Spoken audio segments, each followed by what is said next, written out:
E aí, pessoal, sejam bem-vindos. Vamos entrando. Ó, Maria Célia, tudo bom? Como é que você tá? Joia? Cinnamon, seja bem-vinda.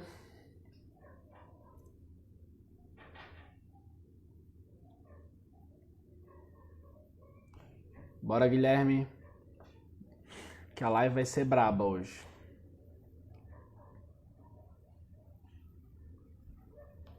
Deixa eu mandar aqui pra uma galera.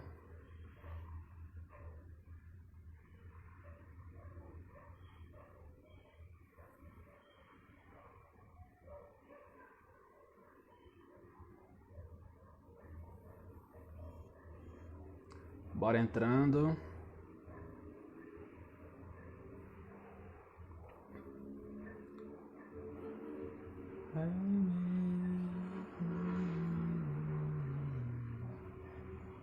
Running. Bora. Quem for entrando aí já vai disparando aí o aviãozinho.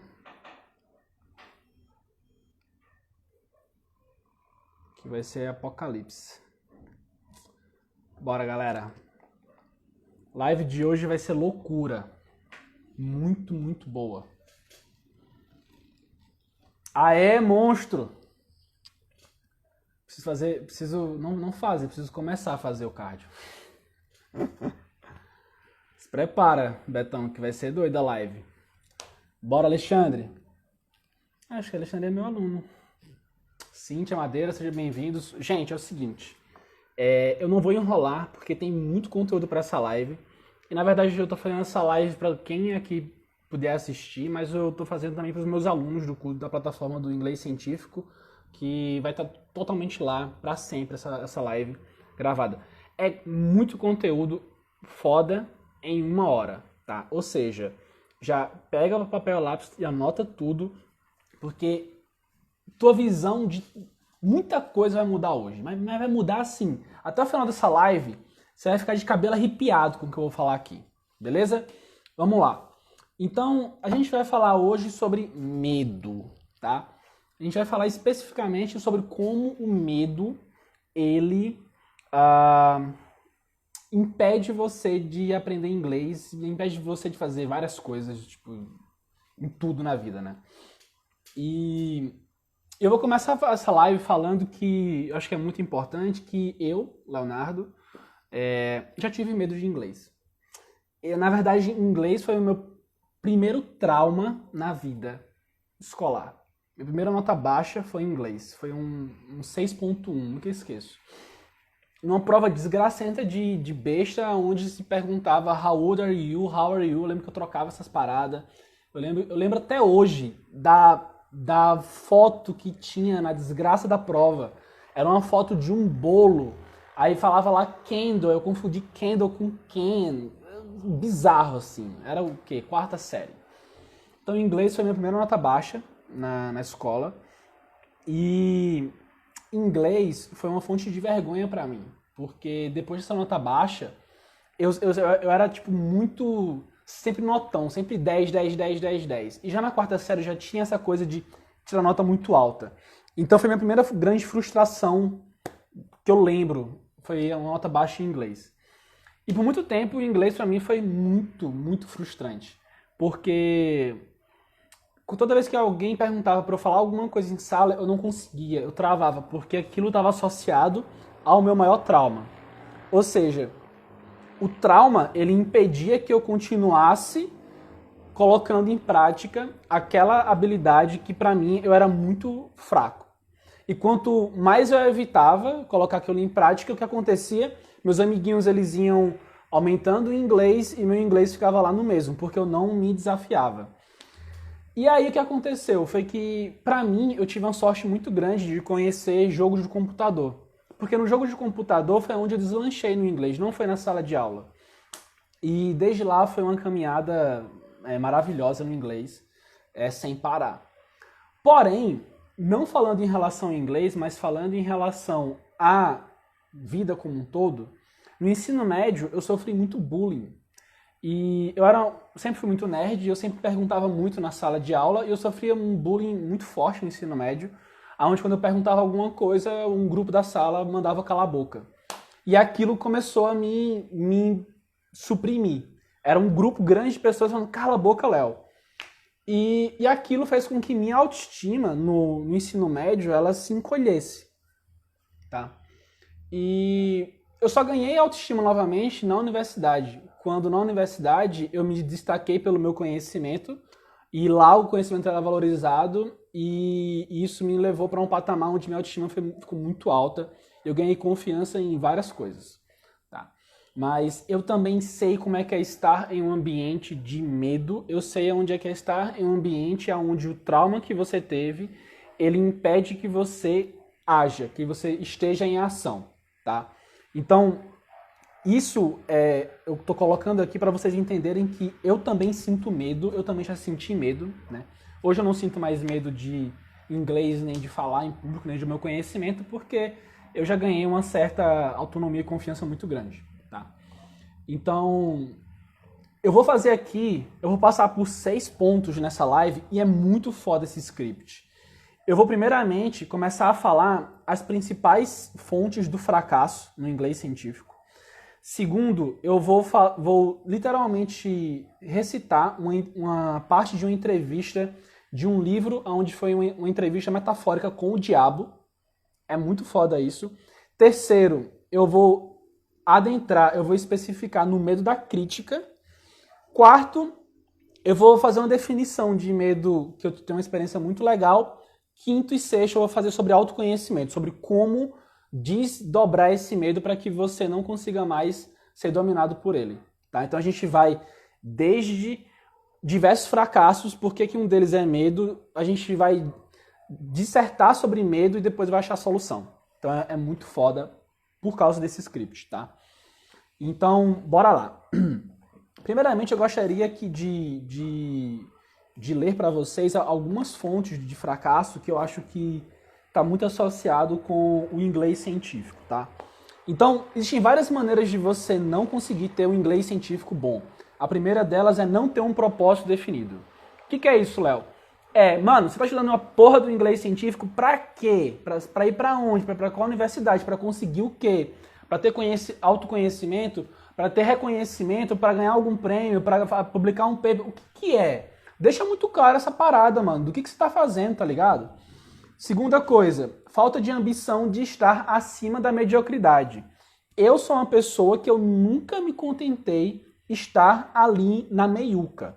Eu sempre quis estar acima da média. E para isso eu sempre estudei acima da média. Eu sempre me dediquei acima da média. Eu não fazia curso de inglês, eu não jogava somente um jogo de inglês. Eu fazia o inglês o dia inteiro na minha vida. Então isso é estar acima da média.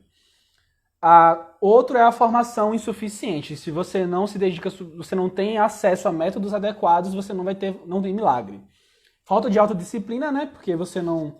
Mas falta de autodisciplina você pode cobrir com coisas relacionadas ao seu prazer, coisas que você gosta. Um ambiente desfavorável. Se você está próximo de pessoas que desvalorizam o inglês, a probabilidade que você desvalorize o inglês ela é muito alta. Ou seja, esteja junto de pessoas que têm o inglês como algo super importante na vida delas, se una a elas, faça uma desgraça de um grupo de WhatsApp, Telegram, dá um jeito, mas fica junto de gente que quer falar inglês, que no laboratório, eu vou ter dos Estados Unidos, ninguém queria falar inglês, todo mundo olhava pra mim de olho assim, negativando, por que esse moleque quer falar inglês? Porque eu não queria perder uma puta habilidade que eu adquiri em um ano. E o Caju, que é meu parceirão hoje, ficava falando inglês comigo.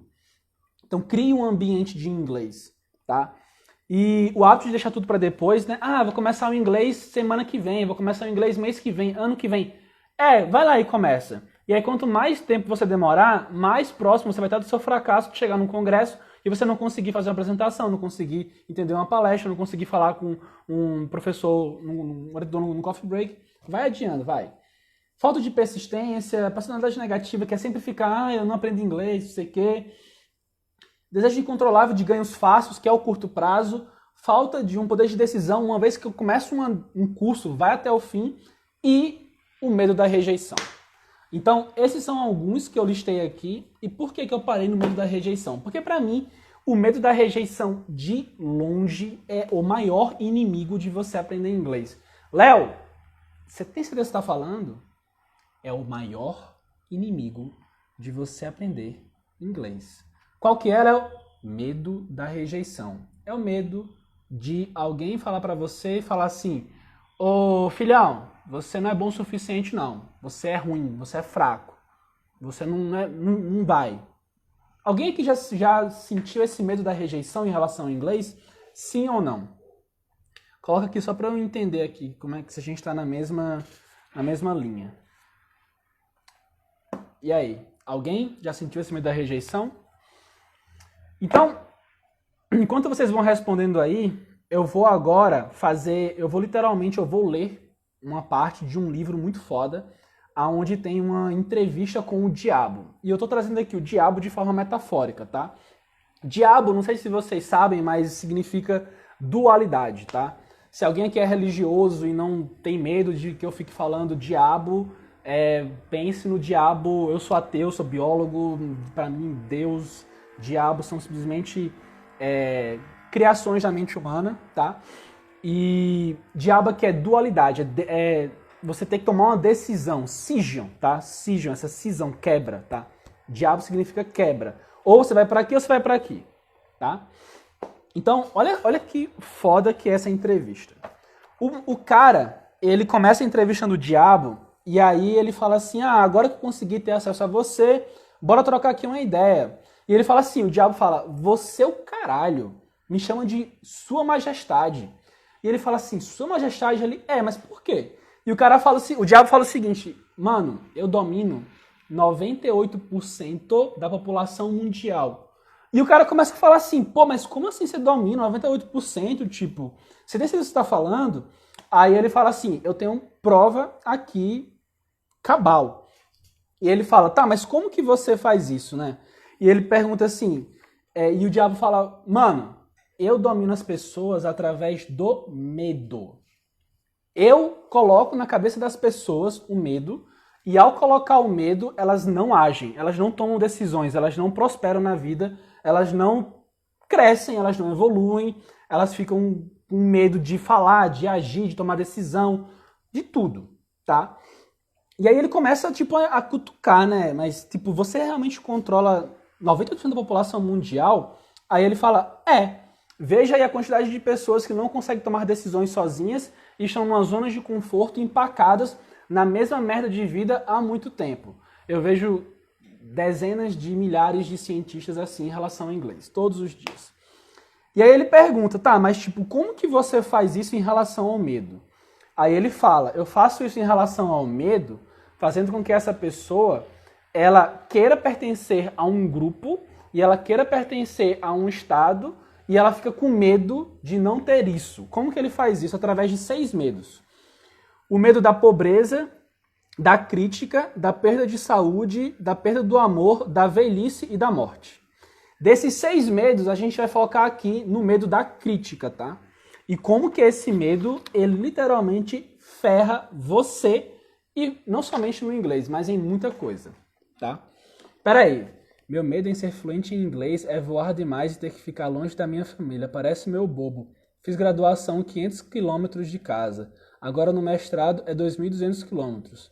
João Henri, é o seguinte, velho, isso que você tá falando é muito importante. E é o seguinte, eu tenho uma história muito legal sobre isso, que foi quando eu estava no Ciências Sem Fronteiras, em 2013. Ciências Sem Fronteiras era um programa que fazia com que você conseguisse ir para os Estados Unidos, para a Europa, para qualquer lugar do mundo, com tudo pago, tudo pago. Minha anualidade da universidade era $50 mil, e foi tudo pago. E da minha turma de biologia, de 40 alunos, apenas 3 aplicaram, apenas 4 aplicaram, 3 conseguiram. Eu te pergunto, o que aconteceu com os outros 36? Medo.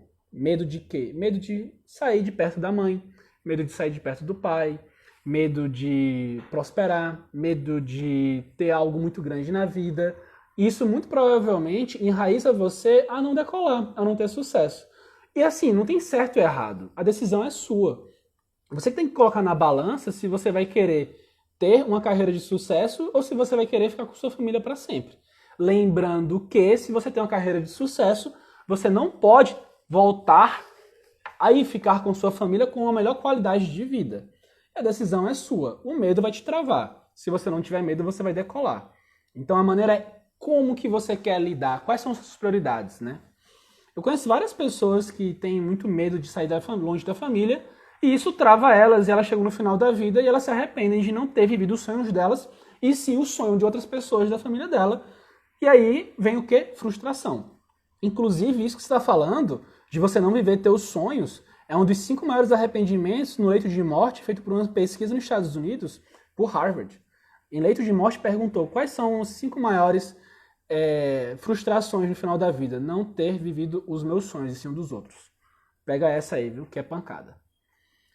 E tá ok, gente. Até um certo momento da sua vida você vai ter que tomar decisões. E aí ele fala o seguinte, mas em que mundo você vive? Ele fala, cara, eu vivo na mente de todas as pessoas, o diabo responde. E eu vivo na mente de todas as pessoas, alienando elas e inserindo elas em um ritmo hipnótico. Que ela, uma vez que elas entram na famosa zona de conforto, elas não saem de lá. Por quê? Porque dá trabalho. Isso aqui é uma da hora, porque é uma metáfora, então acho que traz um negócio diferente para o nosso papo, né? Mas o medo da crítica, eu vou falar um pouco mais sobre ele em específico, tá? Ó, o Probatus falou aqui, João, isso também aconteceu comigo, mas pensei exatamente o que o Léo falou. Véi, é isso, mano. Tipo, cara, eu chorei assim, horrores. Fazia tempo que eu não chorava. Eu chorei horrores no aeroporto me despedindo dos meus pais. Nossa, isso eu nunca mais ver meus pais. Gente, tô aqui de volta, vi e tal, tá de boa. E é isso, tá ligado? Vamos decolar na vida. E aí tem agora o medo da crítica, né? Então, o medo da crítica, tem aqui só um capítulo específico sobre o medo da crítica. Eu vou falar um pouco sobre ele e depois eu vou ler aqui uma parte do medo da crítica, tá? Então, gente, eu paguei uma disciplina na biologia, sou biólogo, que era a evolução humana. Na evolução humana, explica muito bem sobre como que o ser humano ele foi se transformando e, na verdade, ele precisou ser muito social para sobreviver. Ser social, ser uma espécie social, foi uma consequência de uma pressão seletiva para que o ser humano evoluísse e sobrevivesse ao ambiente que ele estava. E por que você ser social, fazer parte de um grupo, é mais favorável? Porque você divide as tarefas, porque você tem a maior proteção, você tem mais de uma percepção do mesmo ambiente, do mesmo nicho, de um mesmo alimento, de um mesmos perigos, e também você tem a maior diversidade biológica. Diversidade biológica é poder na biologia, tá? Então, grupos são favoráveis, tá? E também começou a ter um negócio de cuidado parental, de ter uma gestação, que o filho ele era mais dependente, tudo aquilo foi criando um grupo. E o que acontece quando você está dentro de um grupo? Imagina que a gente está aqui num grupo de 10 pessoas, numa caverna, literalmente numa caverna ou no meio de uma savana. Se por algum motivo eu tomo uma decisão e eu tenho uma opinião, eu faço algo que o grupo me exclui, eu estou vulnerável a morrer. Meus genes não passam para frente. Quem já viu o gene egoísta, que é aquela coisa de qualquer característica sua que não te faça permitir reproduzir, passar para frente os teus genes, você vai ser chaplau, selecionado negativamente. Fechou? Então você precisa fazer parte de um grupo. Você precisa ser aceito por um grupo. Você precisa compactuar com o que a maioria do grupo fala.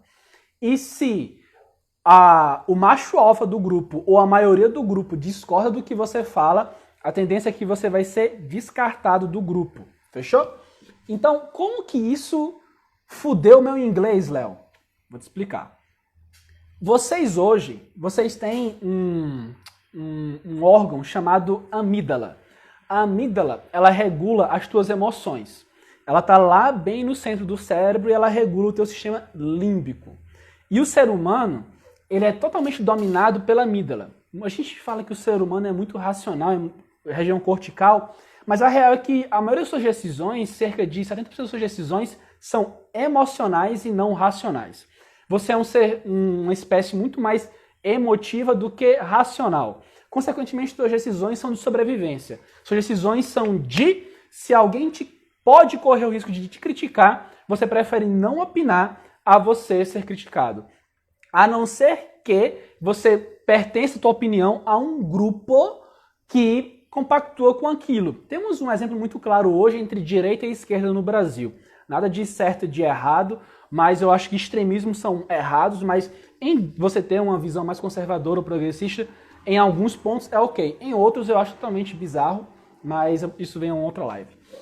Então, quando você fala uma coisa e você pertence a um grupo ou outro, tá totalmente ok. Mas quando você vai falar inglês, você não pertence a pertencer ao grupo de quem não sabe inglês não tem valor. Pertencer ao grupo de quem fala algo cientificamente errado não tem valor. Você, na verdade, está sendo descartado do grupo. Então, é essa sensação que a amígdala, ela regula e ela fala o seguinte: filhão, para, trava antes que você fale algo e o grupo te descarte.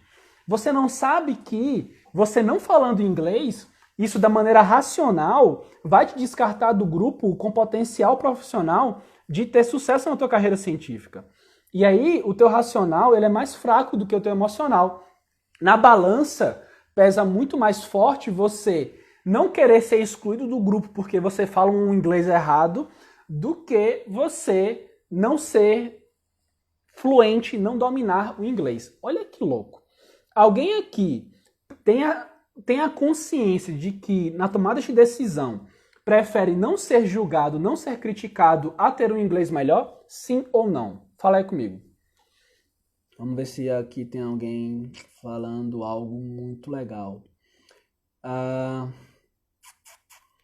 Cole no Léo, galera, se permitam. O inglês abre muitas, mas muitas portas. Abre mesmo. É absurdo.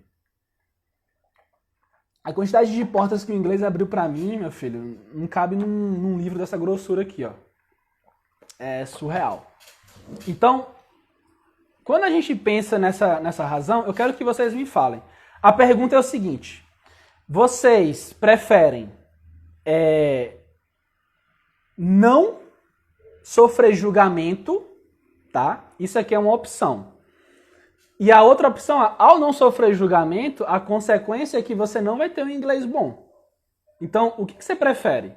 Ter um inglês bom ou ser julgado e você lidar com o julgamento? Desculpa aí pela pergunta confusa, tá? Então, muita gente prefere tomar a decisão de dizer, eu prefiro não ser julgado, mesmo que isso acarrete em eu não ter um inglês bom. Então, isso é muito foda, tá? Então vamos falar aqui um pouco mais sobre medo da crítica. Medo da crítica você vê então, isso eu falei lá da origem biológica do ser humano, né? Mas agora eu vou adentrar um pouco mais em exemplos muito claros. Por exemplo, a moda, o mercado da moda é ditado não pelo público comprador, e sim pelas empresas da moda. Tanto que a C&A, a Renner, elas renovam todas as estações. Lembra essa estação? Outono, verão, verão, inverno? Isso é ditado por mercado. O mercado fala, nessa estação vai ser tal roupa, na próxima vai ser tal roupa. Isso é brega, isso não é. Não é que é brega, não é que não é. É tendência para você comprar. É manipulação de massa. E você, porque você quer fazer parte de um grupo, você quer se vestir igual a um grupo. Ou, por exemplo, quem hoje não quer ter um Onix, que é um carro mais vendido no Brasil?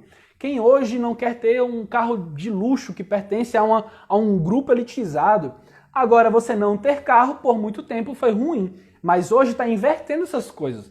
As pessoas cada vez mais menos querem ter carro e mais andar de Uber, porque Uber é como os grandes magnatas andam ali sentadinho, mexendo no celular enquanto alguém dirige para ele. Então, as tendências mudam e não são ditadas por você. São ditados por revoluções tecnológicas, revoluções de mercado. E você vai sempre querer ser parte do grupo. Vou dar um exemplo muito claro. Quando eu estava no ensino médio, todos os meus amigos, eu estudei no Marista, tá? Um colégio elitizado, todos os meus amigos, eles tinham uma desgraça de um tênis chamado Nike Shox. Desgraça de tênis. Deixa eu achar aqui para vocês. E aí, o que acontecia? Todos os meus amigos tinham, menos eu. O que eu fiz? Eu fiz minha mãe comprar a desgraça do Nike Shox. Olha que tênis feio, gente. Pelo amor de Deus. Mas é muito feio. É muito feio. Vou mostrar aqui pra vocês. Tem uma mola gigantesca. Eu acho muito feio. Ele é desconfortável, é pesado e credo. Tá aqui ele, ó. Nike Shox. Olha essa mola horrível. Ele é um tênis pesado. Eu jogava bola com isso, meu pé doía. É uma desgraça. Só que todo mundo tinha. E como todo mundo tinha, eu também queria ter. E a consequência que aconteceu? Que eu passei a encher o saco da minha mãe para comprar essa parada. Só que era R$600. Em vez de comprar um tênis ok, de R$100, de R$80, eu fiz ela comprar esse daí. Ela se matou para comprar isso. Olha a desgraça que eu fiz para minha mãe. Porque eu queria me inserir num grupo, eu fiz ela comprar um negócio de R$600. Para você ver o quanto que é a pressão de grupo, entendeu? Então, ninguém aqui é invulnerável, blindado à pressão de grupo. Isso é biológico, isso é evolutivo, é do comportamento. Se você assistir, tem uma série de aulas do Human Behavior da Stanford, lá no YouTube. É um cara foda. Ele vai falar sobre isso, porque é a sua natureza, não tem como. Só que tem gente que consegue não se blindar. Não é que, tipo, eu não tenho essa necessidade de pertencer a um grupo. Não, tem gente que tem uma capacidade mais racional de lidar com o julgamento. Fechou? Então, medo da crítica vai rolar. E por que cientista tem menos chance de aprender inglês do que outras profissões? Vocês concordam comigo sim ou não? Eu quero que alguém me diga o porquê disso. Essa é a primeira pergunta. Enquanto vocês pensam nessa pergunta, eu vou falar aqui os sintomas do medo da crítica. Fechou?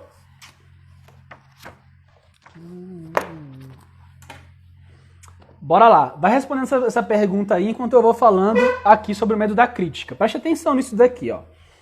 O medo de crítica rouba a iniciativa, destrói a capacidade imaginativa, limita a tua individualidade. O que é isso? Você ser quem você é, você sempre vai ser outra pessoa que é dita como uma pessoa de destaque, mata a autoconfiança e prejudica o ser humano de muitas outras maneiras.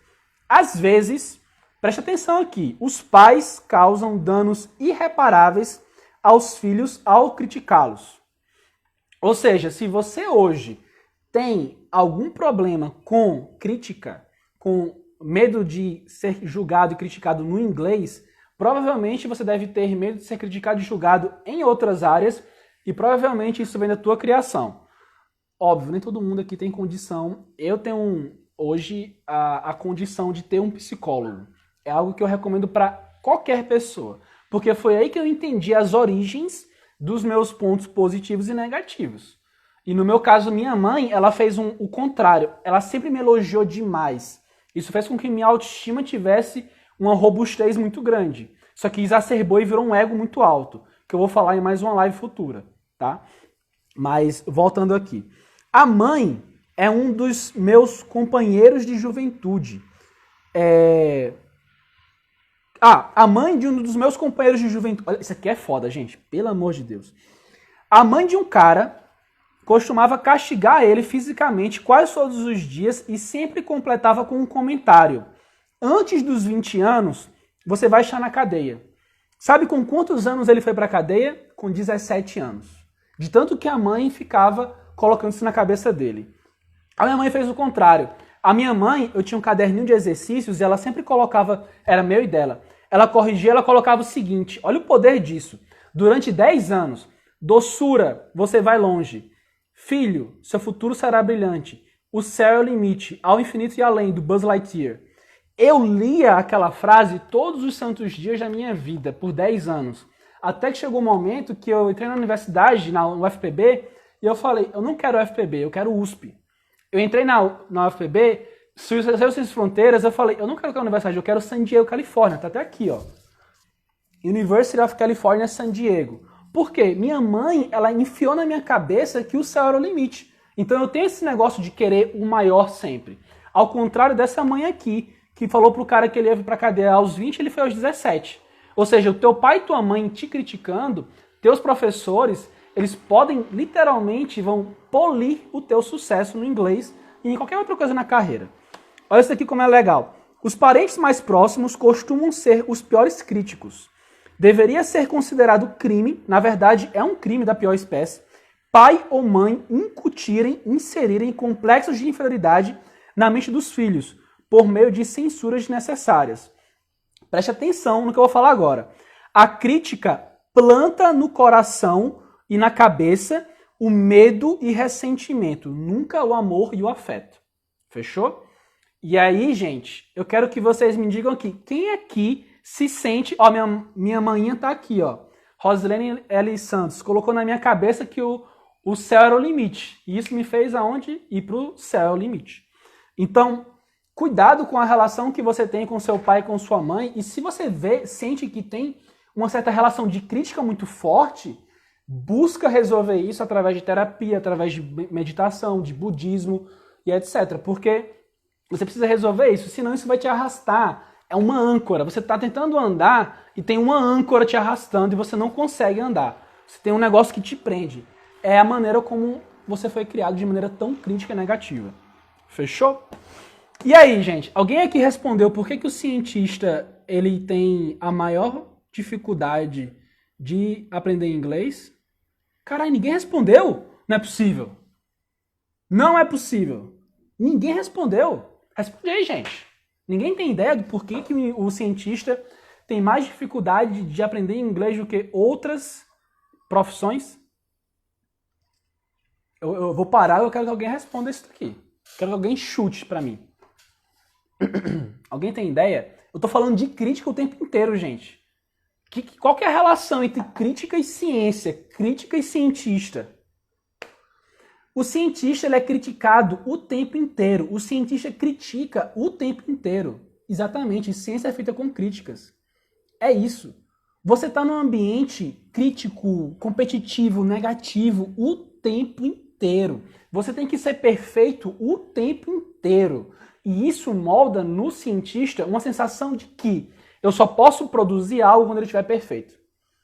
Isso é uma coisa que eu vou falar mais à frente em outra live, sobre perfeccionismo.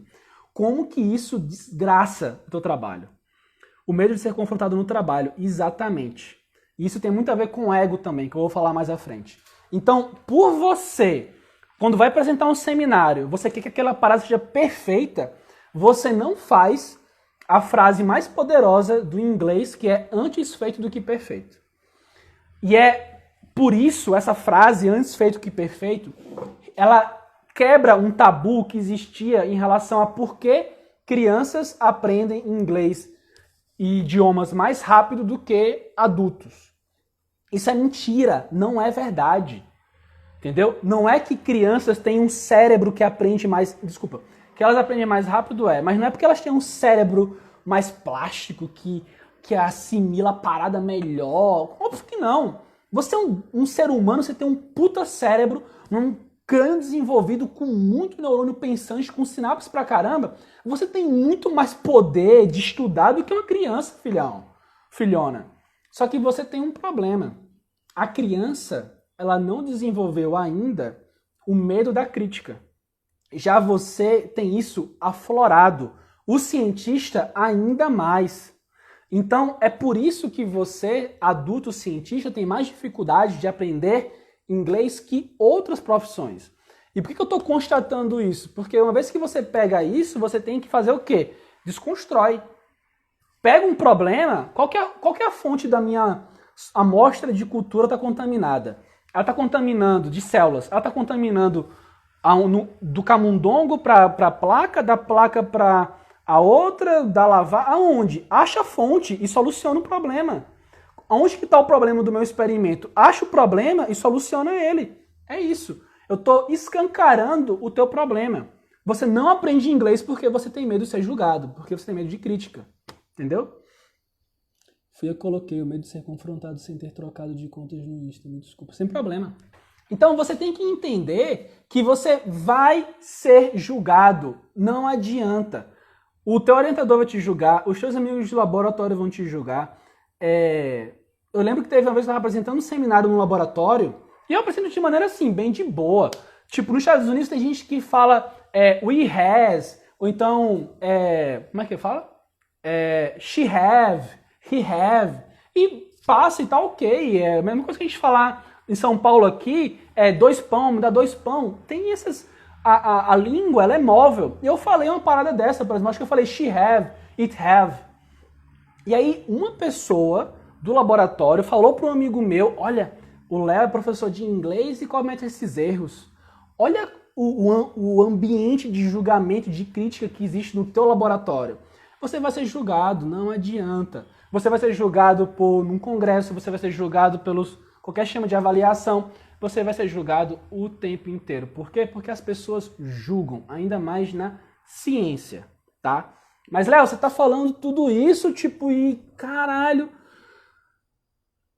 E a solução para isso? Tem? Você tá falando só dos problemas, você tá me botando um bocado de... Putz, é tudo isso, velho, é crítica. Vai ter solução, até o final da live.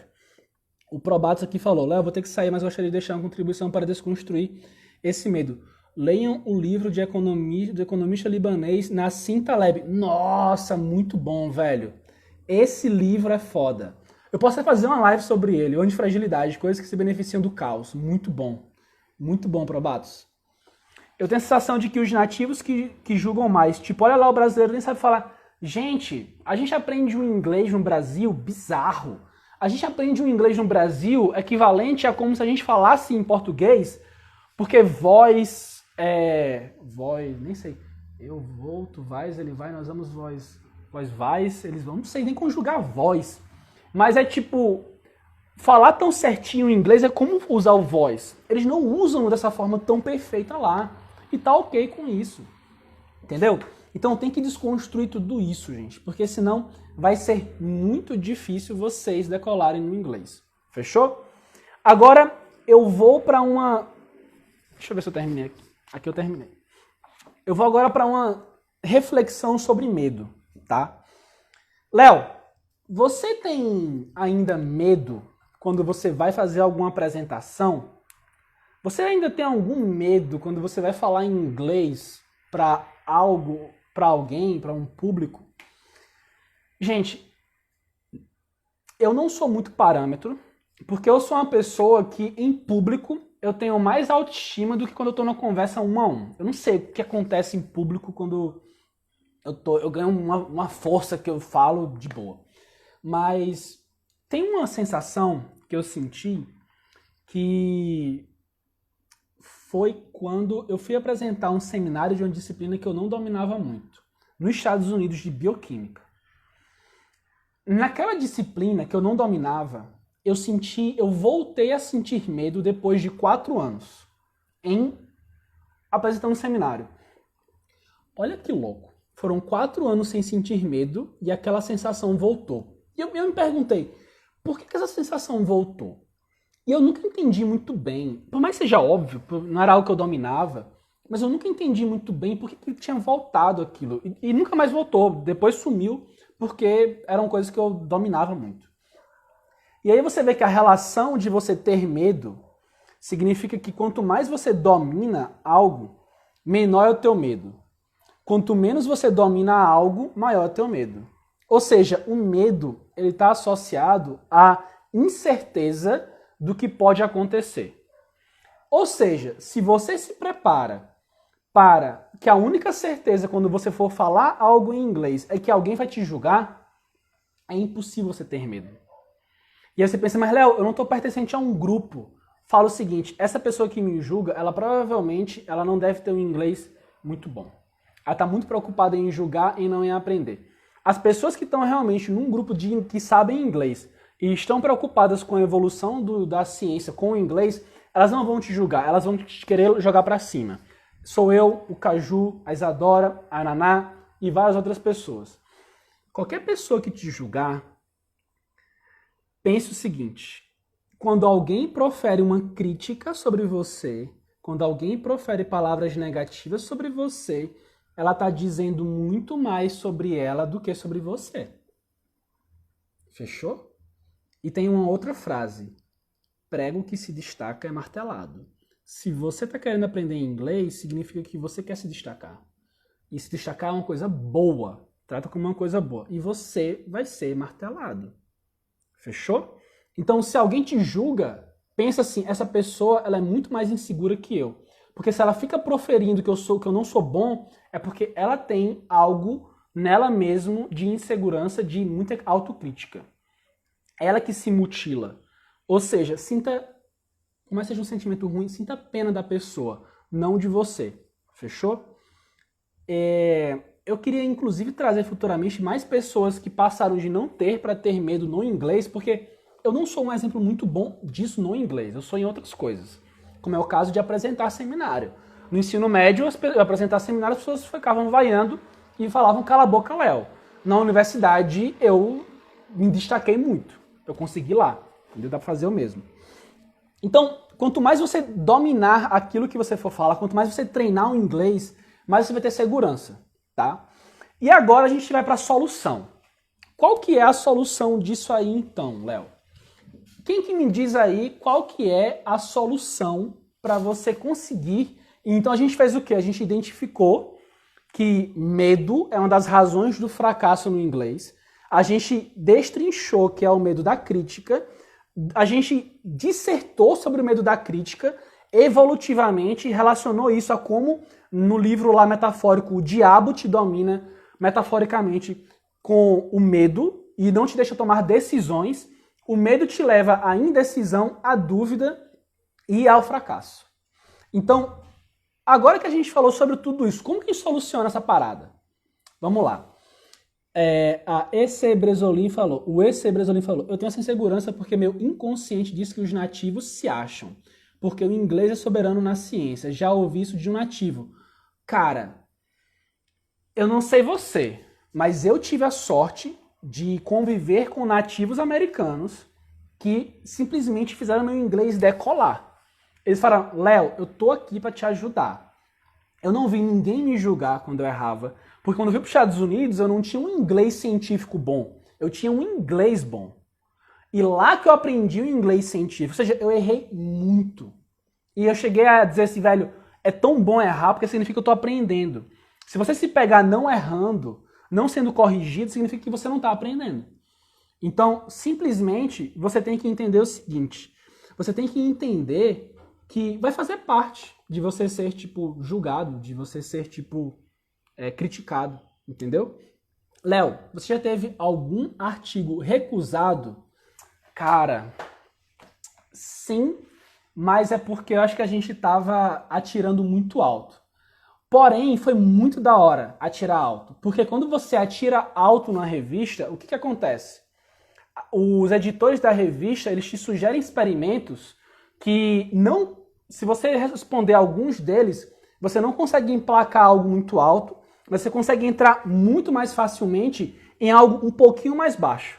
Mas que seria ainda muito maior do que se você tivesse tentado submeter em algo super baixo, porque ia ter certeza de ser aceito. A gente, se eu não me engano, tentou submeter um artigo na Immunity, que era fator de impacto, sei lá, na época 18, sei lá quanto que era. E aí o que aconteceu? Não emplacou na 18, aí deram dicas que desceu rapidamente para uma 9. Mas com os dados que a gente tinha, inicialmente a gente não conseguia publicar na 9. A gente só conseguiu publicar na 9 por causa dos dados que foram sugeridos aqui. Então vale muito a pena você fazer isso, tá? 1 ano e pouco de resposta para isso. Surreal. Cajuzão participou disso também. Então, vamos lá. Qual que é a solução? Alguém me diz aí a solução? Sim ou não?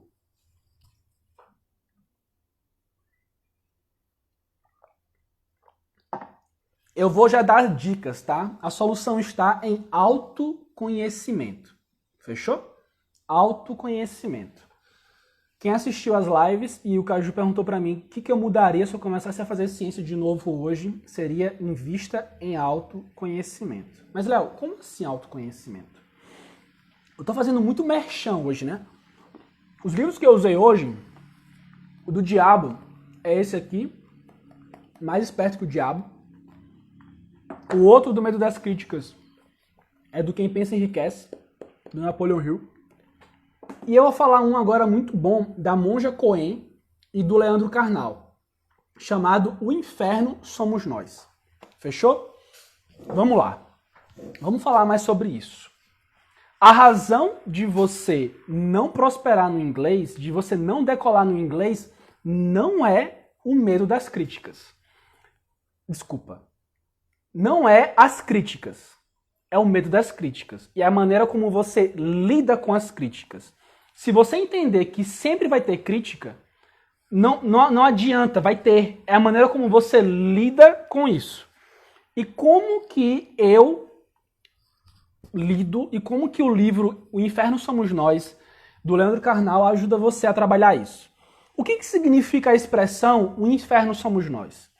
O Leandro Carnal, é um historiador, a monja Coen é uma grande monja budista. O Leandro Carnal tem uma história muito interessante, que é o seguinte.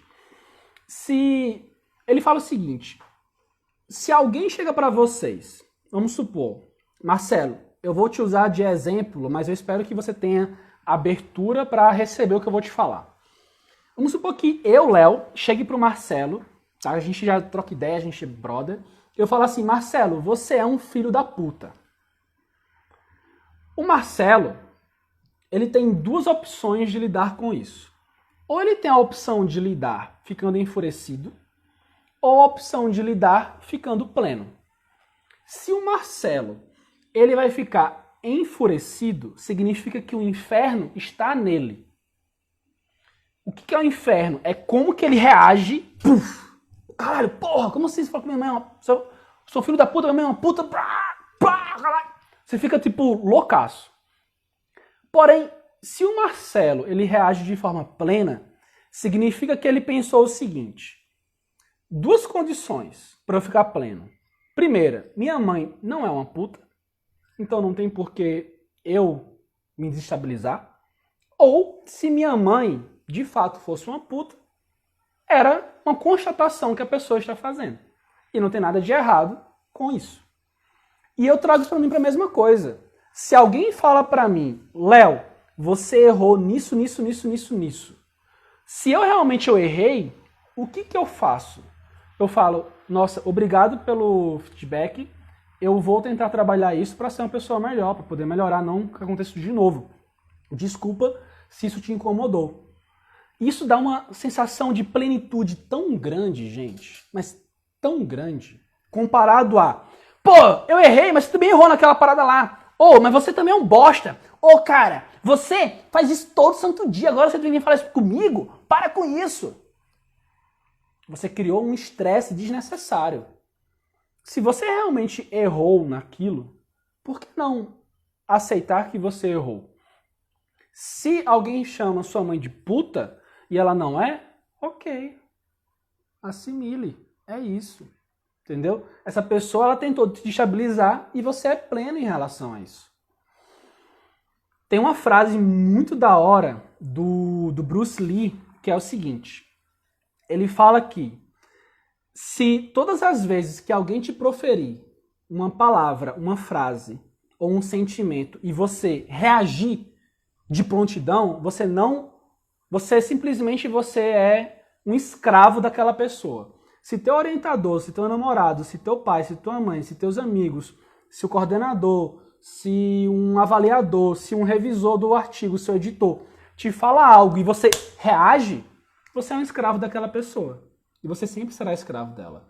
O Bruce Lee, ele fala, você escuta algo que você não gosta, dá um passo para trás, pensa e fala, beleza, se essa pessoa ela me julgou, ela está dizendo mais sobre ela do que sobre mim.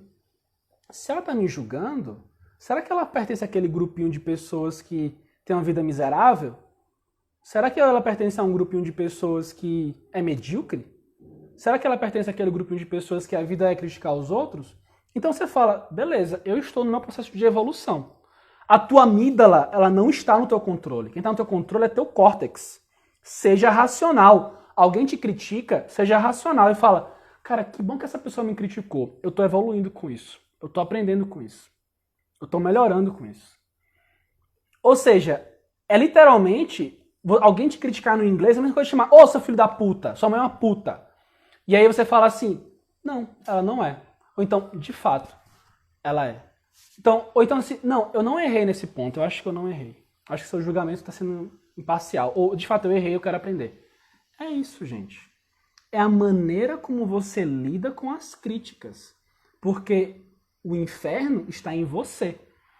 E não existe julgamento externo. Repito, não existe julgamento externo. Se você não confia no que você está fazendo, no porquê que você está estudando inglês, no porquê que você está se dedicando, na legitimidade daquilo que você está fazendo da maneira certa, se dedicando da maneira certa, você não tem como se julgar. Você somente vai ser deixado que outras pessoas te julguem. Entendeu? Então, aprenda a lidar com críticas. É a única certeza que você vai ter. E depois de tudo isso que eu falei, eu quero que vocês me ajudem. Isso aqui ajudou de alguma forma vocês? Sim ou não? Tá? Eu quero ter um feedback aqui. E é só o começo, tá? É episódio 2. Tem vários outros episódios. A gente vai falar ainda sobre ego, sobre ilusões, sobre mentiras. A gente vai falar sobre ansiedade. O que a gente vai falar mais? Bloqueios, medo, ansiedade, ego, ilusões e mentiras.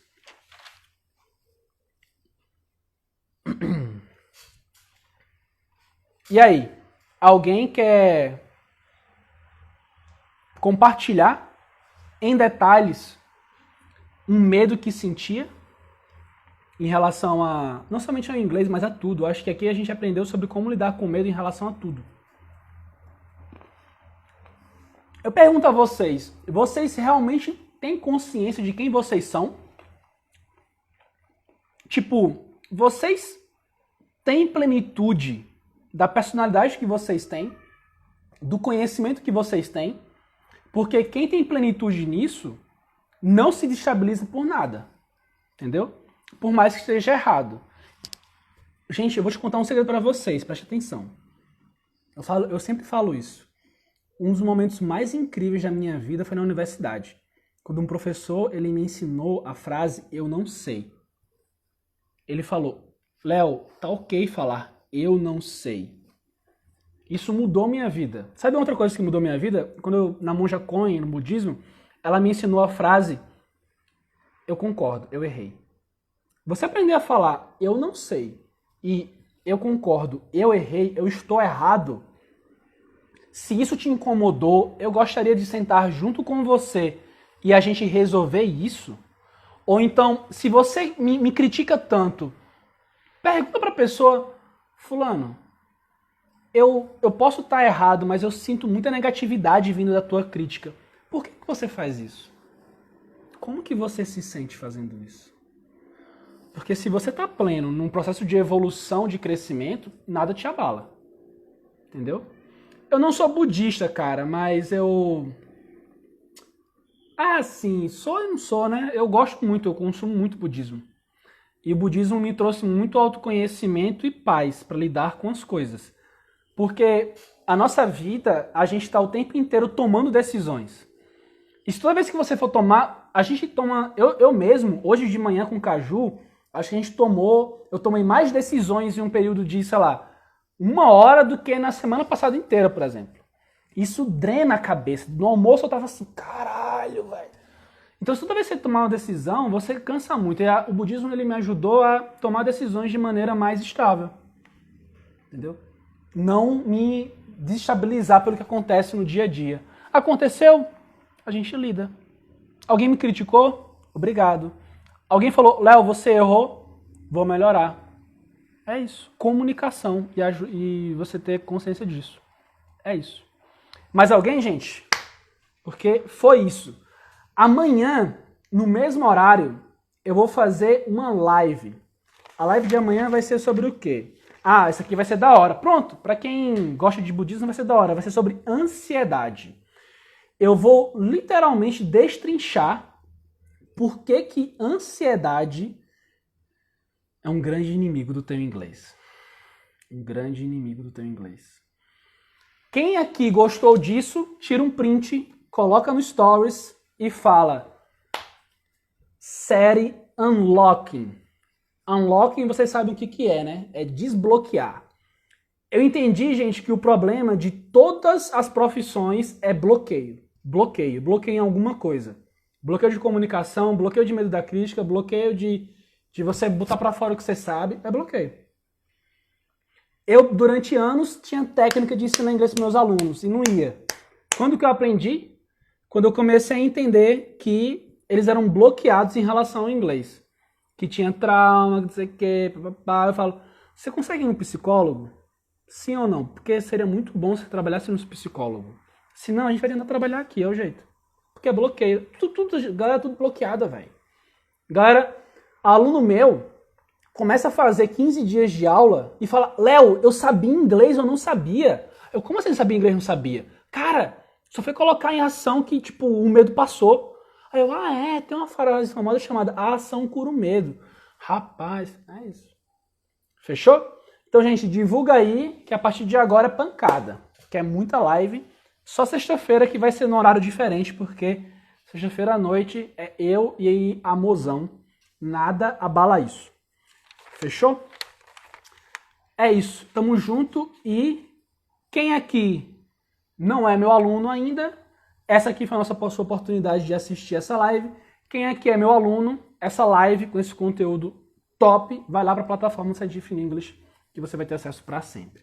Então, gratidão pela presença. Divulguem para o máximo de pessoas para a gente amanhã bater 50 pessoas nessa live. Fechou? Tchau, tchau.